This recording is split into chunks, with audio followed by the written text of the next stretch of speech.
Hello everyone and welcome back to my channel again.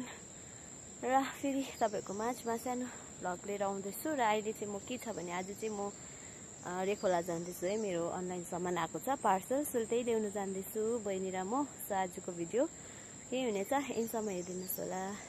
Madam जी आउनु भएछ यहाँ। बहिनी ल अब स्कुटीमा जानुपर्छ आधी बाटोसम्म। अब हामी जान आँटेको विदाउट हेलमेट ल। बाटो चाहिँ कस्तो छ है बहिनी? अगाडिको देखा हो बाटो। कति भयो यता नकुदेको।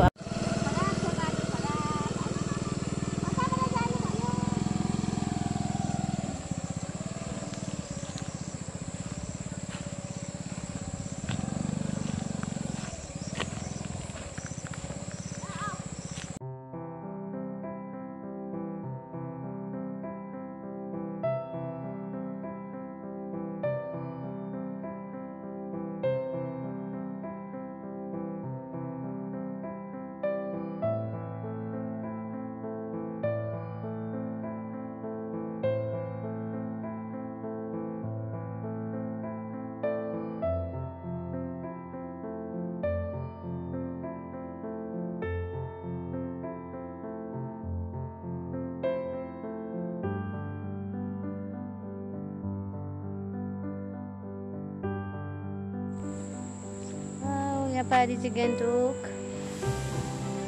तादुङहरू छ है। यहाँ पारी साजुङहरू रेखोला आइपुग्न आँट्यो हामी। यहाँनिर आधी बाटो चाहिँ हामी हिँड्दै हिँड्दै आएको। बाटो यस्तो बिग्रेको थियो नि त, खराब भयो बहिनी। बाटो चाहिँ यस्तो खराब थियो, अन्त बहिनी र म हिँड्दै हिँड्दै जाँदैछ।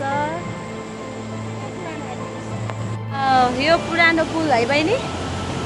खोला त कत्रो ठुलो है। म पौडी खेल्नु मन परेन।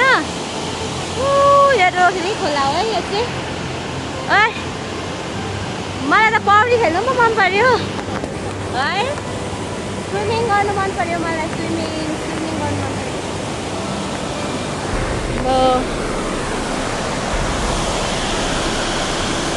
आवाज है खोलाको आम्बो। दामी देखेको। ब्याट्री पनि छैन, सक्नु आँट्यो। बत्ती गइरहेको छ हाम्रो घरमा चाहिँ, हाम्रो गाउँमा चाहिँ। मेरो 10% छ, तर पनि म यहाँ भिडियो गर्दैछु हेर्नुहोस्। आमामा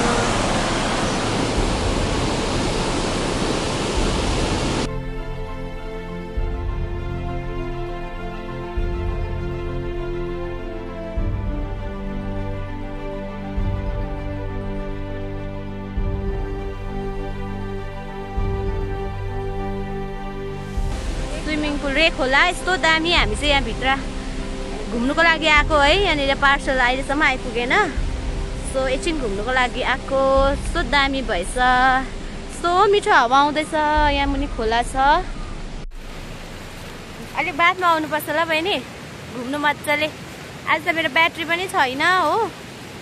ब्याट्री नभएर बिजोक भयो, बिजोक गरमले हप्प भयो है। मैले मेरो पार्सल रिसिभ गरेँ। सो अब हामी जाँदैछौँ 1 घन्टा पर्खेर वेट गरेर। सो यहाँबाट जाँदैछ हामी।